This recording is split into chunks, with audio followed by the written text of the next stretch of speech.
a show has scenes that you meme and that you just remember, that you can quote with your friends, I feel like that's when you know it has impacted your childhood.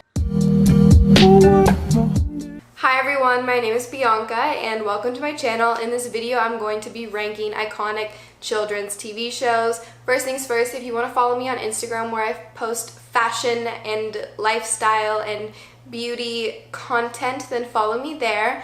But otherwise, let's get into the video. So for this video, I'm going to be doing a get ready with me, and I am only going to be talking about the children's TV shows of my childhood, specifically the ones that were on Nickelodeon or Disney Channel, and I'm only going to be talking about live action TV shows, and that is just because if I was talking about the cartoons, then the cartoons would win. There are so many superior cartoons like Avatar, Danny Phantom, SpongeBob, like superior top tier cartoons. So I will not be talking about them because they're in a category, in a tier of their own. I was born in '99, so I'm going to be talking about shows that are relevant to me. I'm not going to be talking about shows that I haven't seen, and I'm going to be ranking them. I have a system for how I'm going to be ranking them. So if you want to come at me in the comments, please do, but please be aware of my system. Here's what it is. I'm going to be ranking them by their cultural impact, like how much they changed the game, changed the scene of children's TV, changed the lives of children, and how much they impact us still to this day. So I'm going to be talking about the cultural impact, and then I'm going to be talking about how good it is as a show, because there are some shows that I feel had a lot of cultural impact that kind of sucked. They were not good shows. I went back and tried to rewatch some of these shows and they were not good. Not good. It just seems like nostalgia has become a very big deal for us. So I wanted to talk about this. I know that there was a lot of hype around Victorious a couple months ago, and on Disney Plus there are a lot of nostalgic TV shows. So I'm here to tell you which nostalgic TV show you should actually watch, you should actually spend your time watching. I'm going to be starting in last place, and for Miss Last Place, I have Sunny with a Chance. I know, there are some Demi Lovato stans who are very upset right now, but I'm sorry, okay? Sunny with a Chance was 2 seasons. It was a weird concept.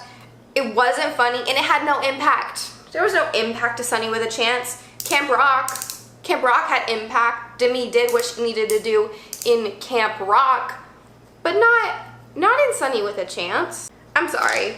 If you're a Sunny with a Chance stan, I feel sorry for you. Stan something better. Next, Good Luck Charlie. Good Luck Charlie. Second to last place, Good Luck Charlie. I'm sorry, Good Luck Charlie is boring. I literally never cared what they were doing. I didn't like their wacky little premises. And I mean, maybe a show like Good Luck Charlie came a little bit too late for me. Maybe I was already at the point where I really should not have been watching Disney Channel. It just did not resonate with me. And again, a lot of these shows are at the bottom because of a lack of cultural impact. Good Luck Charlie did not have anything special. What was special about Good Luck Charlie? That she was a vlogger? Is that what was supposed to be special? That there was a baby and at the end they said, Good Luck Charlie? I don't care about Charlie. Y'all had too many kids anyway. Why do you have so many kids?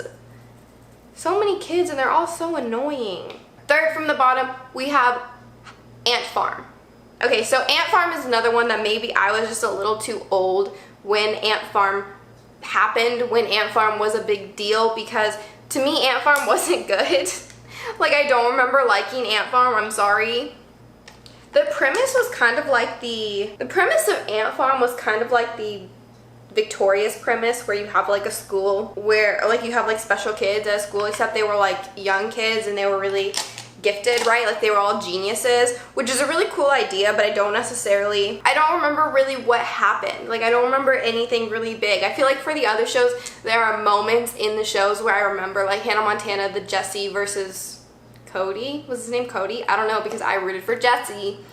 Those moments where you remember certain things happening or characters who are really important. And in this show, all I know is that China Anne McClain was the lead character. And I think she was really good at music. right? That was what she did. She like played a lot of instruments. And it was like a cool show. It was a pretty good concept. And I'm sure there are like a lot of people who it was more impactful for. But again, because I was a little bit older when it came out, it just wasn't for me. And this is my ranking. So, House of Anubis. House of Anubis.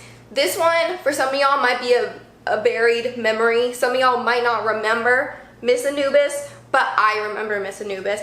I remember I went to my friend's house on Fridays, I think, because I think it aired on Fridays. I went to my friend's house on Fridays. We had little watching parties.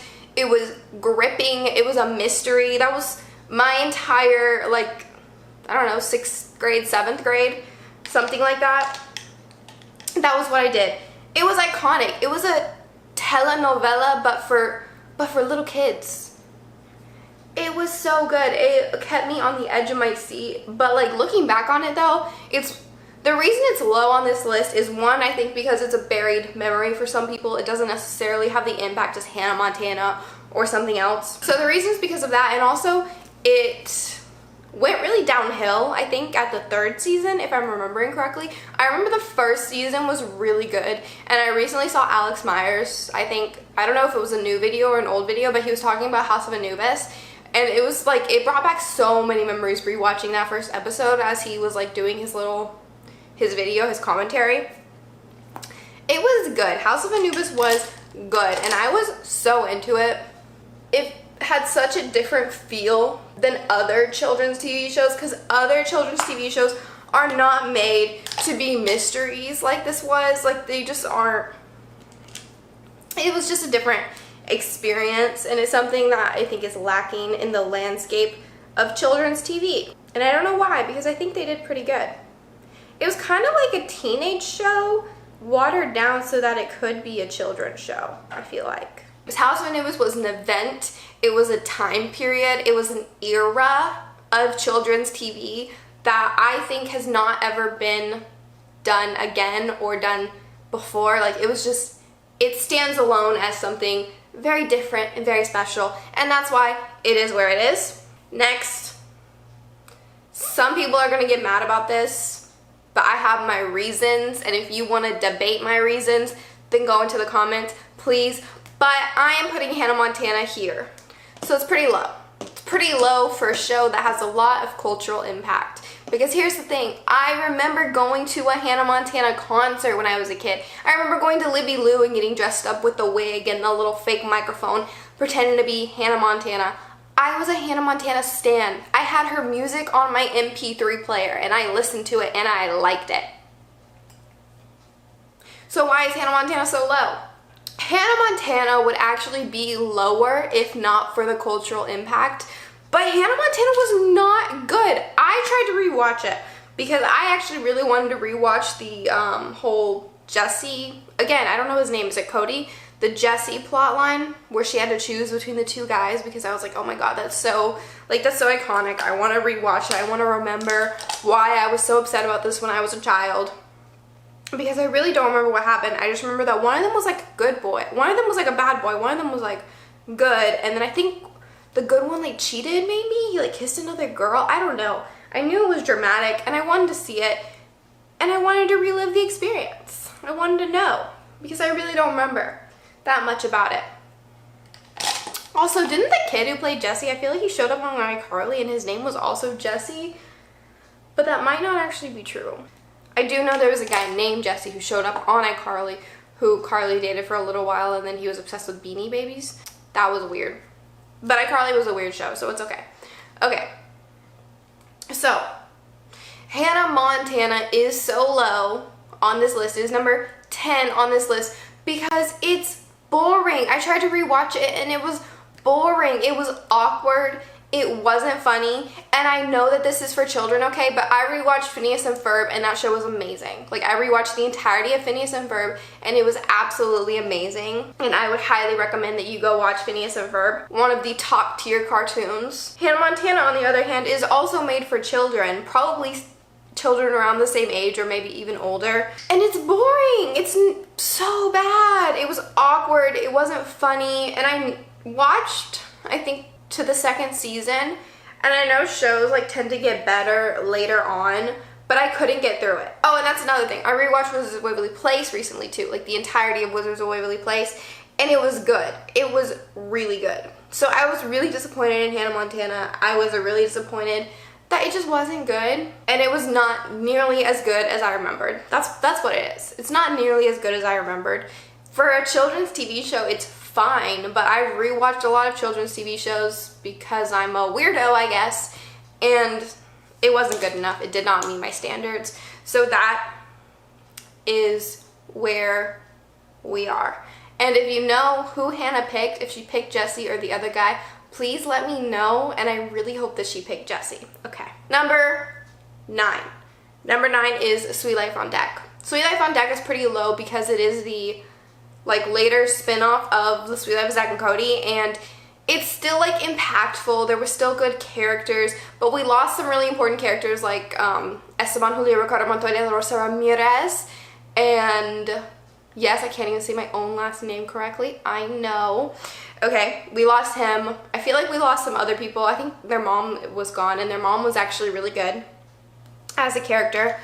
Did Maddie leave? Maddie left. Ashley Tisdale. Ashley Tisdale left, and you expect me to still enjoy the show the same way? No. So The Suite Life on Deck, that's where I put it. It doesn't have as much cultural impact as The Suite Life of Zack and Cody, which I think has a lot of cultural impact, and it wasn't nearly as good. So where are we? We are on number 8, I believe. I hope I didn't get my numbers wrong. Oh my god, that'd be embarrassing. I believe we're on number 8. And for number 8, I say it is the iconic Zoe 101 is number 8. And you know why? Because much like Victorious, Zoe 101 has a main character who isn't actually that interesting. And she's one of those characters like Tori that everyone's obsessed with her, and you're like, why? She's not as bad as Tori. I think Zoe is far more likable than Tori.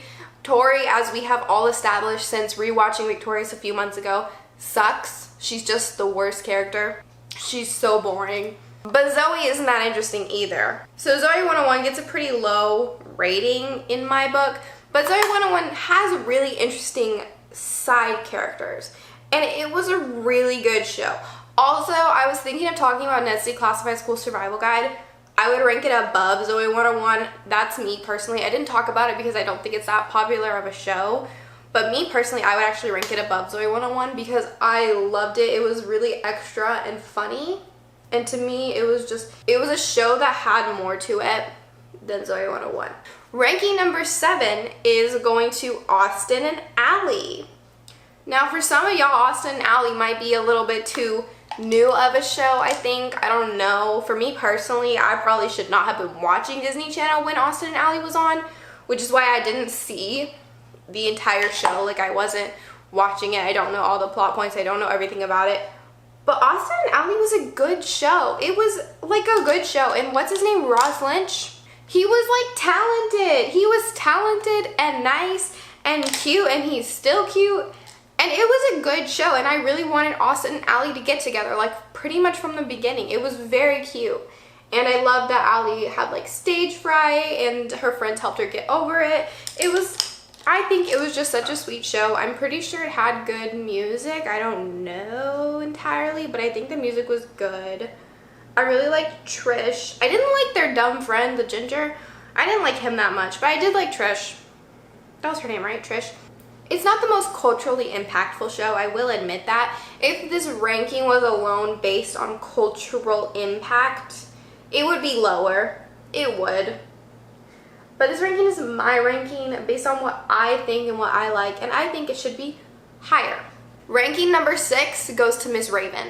That's So Raven is a good show. That's So Raven is an interesting show. It's an interesting concept. She sees the future. And on top of that, she sees the future and she's a fashion designer.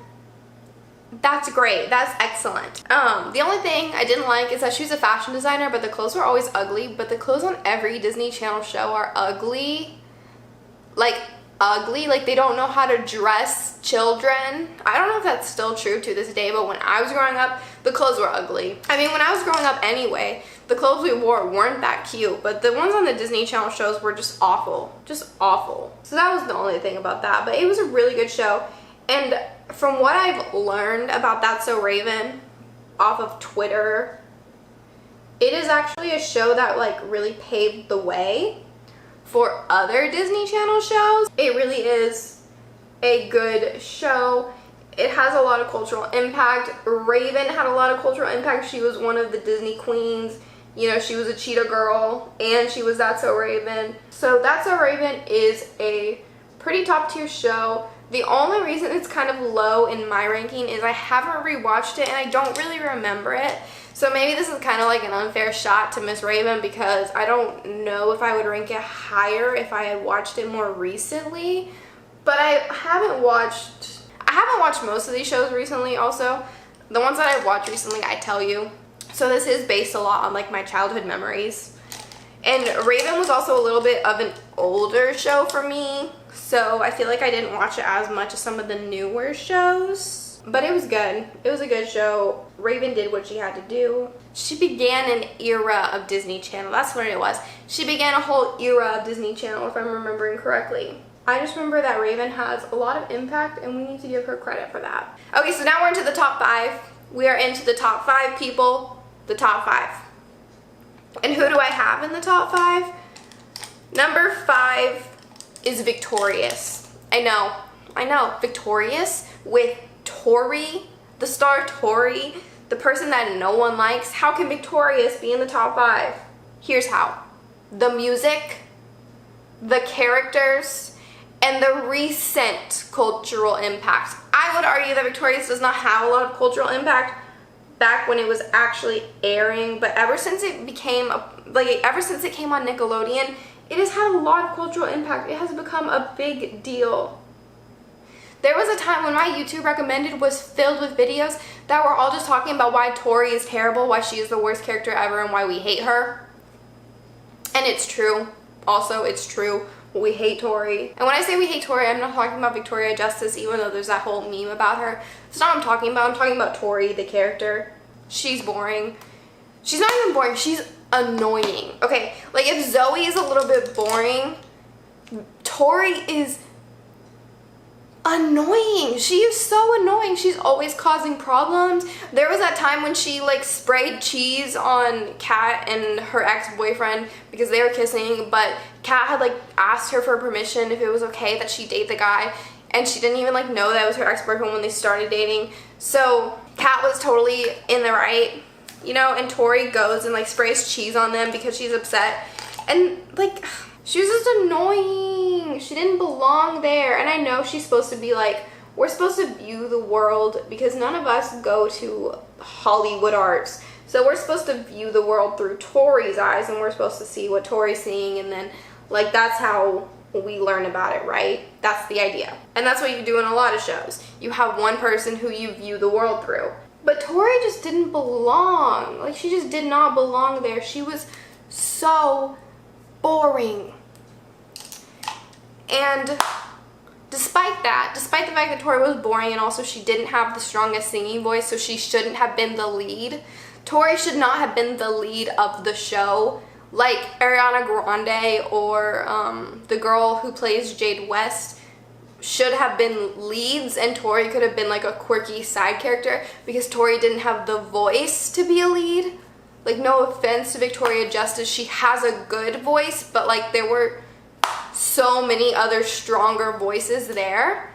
Like they pulled people who had been in Broadway, like Jade West's actress Ariana Grande and the actor Leon, the actress for actor for Andre Harris, they had all been in Broadway, I'm pretty sure. Like they were really good, and Victoria Justice was chosen to be the lead because she played a role on Zoe 101, and Dan Schneider chose her, which Dan Schneider. Watching Dan Schneider shows, now that you know everything, not everything, but now that you know more about like what happened and stuff, it's really disturbing sometimes. Like, there are so many foot moments and foot episodes and foot scenes, and it's just gross. It's just gross and disturbing thinking that these kids, these teenagers were dealing with this, especially the girls, especially like Ariana Grande, I think, had to deal with it a lot. But yeah, even though Tori wasn't the strongest character and she didn't have the strongest voice, the side characters on Victorious were so good and so interesting. And the concept of Victorious, the whole world, was so good and interesting that I think it really made up for it. And the music on Victorious was really, really good. Like, I still, like, I listened, like, I have YouTube searched Take a Hint just because I wanted to listen to it because it's a good song. Like, it has really good music. And I think that's what really makes Victorious stand out. So, number 4 is going to be Drake and Josh. The reason Drake and Josh is going to be number 4 and not maybe higher up is just, for me, I thought there were shows that were better and more impactful. But Drake and Josh is really good. It was the beginning of I think it was the beginning of an era for Nickelodeon. A beginning of an era of these style of shows. And I'm pretty sure it was created by Dan Schneider as well. Don't like quote me on that though, it might not have been, but I feel like it was because it feels like it fits into all the other ones. Also, did you realize that Dan Schneider's shows are like an extended like universe, like in all of them? Not in Drake and Josh, because part of it is because Drake and Josh was first, but in all the other ones like Victorious and iCarly, they have things that are in common. Like, they both have Pear Pads or Pear phones instead of Apple. They both have like the certain website, the Slap or something. I think they both have that. And Victorious people know about iCarly, like they know about the web show of iCarly and they've talked about it before. Like, it's an entire extended universe where they are aware of each other. Isn't that crazy? I feel like that's crazy. Like, move over Marvel MCU. We have the Dan Schneider cinematic universe. So Drake and Josh was less impactful for me, maybe also because I was a little bit young when Drake and Josh was out, but it was a really, really good show. It is really iconic, and that is why it is very high up. Like, it has iconic scenes, iconic moments, iconic characters. Megan. Drake and Josh is a really good show. It would be higher up if there weren't shows that I thought were a little bit more important and more impactful. But I would definitely say that if you are Drake and Josh, I tried to rewatch a couple years ago and I got pretty far into it, and I would definitely say if you are really bored, then go and watch Drake and Josh. Okay, number 3. Number 3 is The Suite Life of Zack and Cody. The reason The Suite Life of Zack and Cody is number 3 is because it was iconic. There were iconic characters, iconic side characters. The twins themselves were iconic, and they were interesting, and they were funny, and they both had personalities. Of these shows, I feel like this one, and probably also Victorious, has some of the best iconic and most memorable characters, like London, Maddie, Esteban, Mr. Mosby. Who doesn't love Mr. Mosby? And then of course the 2 main characters are actually interesting. They're interesting and they're funny, and hijinks ensue. And some of these episodes really like stick in your mind. Like, to me, I remember the Tipton commercial episode. The Tipton commercial episode was a big deal. I can still picture that in my mind. The whole like, it's the Tipton like commercial where they're dancing around. Like, there are just some things that are really good. Like Prindle. I feel like when a show has scenes that you, I don't know, that you like meme and that you just remember, that you can quote with your friends, I feel like that's when you know it has impacted your childhood. When I can say Prindle to someone and they know what I'm talking about, that's like something special that's something special that the show did for like your whole generation. I feel like that's crazy, and that is what makes it good. That is why SpongeBob SquarePants, an iconic TV show, is arguably one of the best cartoons, even though there are other cartoons like Avatar and Phineas and Ferb that are better. SpongeBob would still be up there because of how iconic it is. And I feel like The Suite Life of Zack and Cody is really iconic. So even if The Suite Life of Zack and Cody isn't your favorite, you have to give it its due. But it should also be one of your favorites because it's funny. Number 2 is a show that I mentioned earlier. It is iCarly. iCarly is the number 2. And I feel like some people might not agree with this, and that's okay. But I had a hard time picking, like ranking the top ones, but I felt like iCarly deserved its moment. iCarly did a lot in terms of cultural impact, in terms of how weird it was just a weird show, and I feel like that did them very well. Being a weird show worked really well for them. Again, iCarly has really memorable characters like Gibby, Sam, Tebow, I think that was his name, right? Tebow, Spencer, and it has really memorable moments like Sam and Freddie kissing, like Jesse with his weird plushie dolls, like Spencer with the ostrich. It had really iconic and memorable moments, and that's one of the main things I'm looking for when I'm talking about these shows. I'm really looking for those iconic moments. That's also part of why Hannah Montana is actually lower, because even though she started a real phenomenon, and I have to give her credit for starting a phenomenon, her show didn't have as many iconic and memorable moments, I feel like. Okay, it is time to announce the number one children's television show of my childhood that I care about, and I decided it was the number one show. Drum roll, please. The number one show is Wizards of Waverly Place. Wizards of Waverly Place. And if you disagree, I guess let me know why, but you shouldn't. You shouldn't disagree. I rewatched the entirety of Wizards of Waverly Place, and it's great. It's so good. It is exactly what you need from a children's show that you can enjoy later in your life.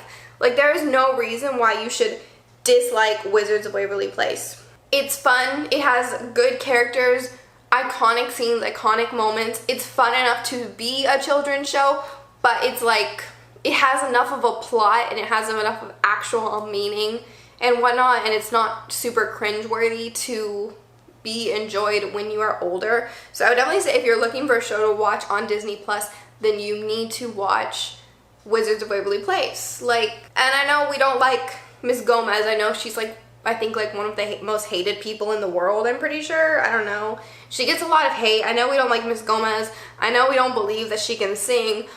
But she did good on that show. She was a great character. It was fun. I enjoyed watching them grow up because you see them like going all through high school, and you even see Alex moving out, and you see like Justin, like I think he goes to college, but then he comes right back because he finishes college really fast or something. I don't remember.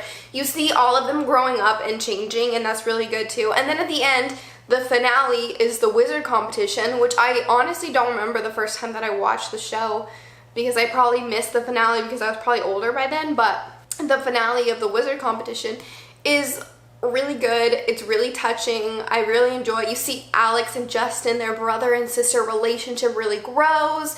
Alex really grows up, which is a really big deal. They all become like good wizards. And I'm not going to tell you how the finale ends just because I want y'all to go watch it, because in my opinion, it is the one worth watching. But also it has really iconic characters. I love how they did the whole Twilight vampire type spin-off, but they're making fun of it, which is very fun. And then of course Mason, the werewolf, and Alex and their relationship. That's really good and fun and important. I mean, I feel like if you want to watch an actual good children's TV show that will entertain you, that is not a cartoon, then you have to watch Wizards of Waverly Place. I'm really batting hard for Wizards of Waverly Place here. I think it was actually good, and when I was a kid I really liked it, and it definitely had icon status during that time period. It was one of the biggest Disney Channel shows. It had legendary status at the time, and it still does. I feel like the only reason we're not really talking about Wizards of Waverly Place like right now has more to do with the fact that we don't like Ms. Gomez than it does with the quality of the show. But the show is quality. It's top tier quality. Now, if you would like my other recommendations for TV shows that you can watch, I would say watch Buffy the Vampire Slayer. It is on Hulu. I love Buffy the Vampire Slayer. Problematic, but good.